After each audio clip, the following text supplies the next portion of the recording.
খেজুর রস বিক্রি হচ্ছে।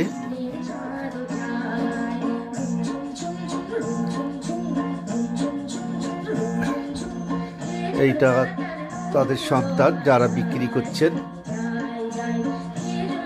এই তাদের ছোট্ট একটি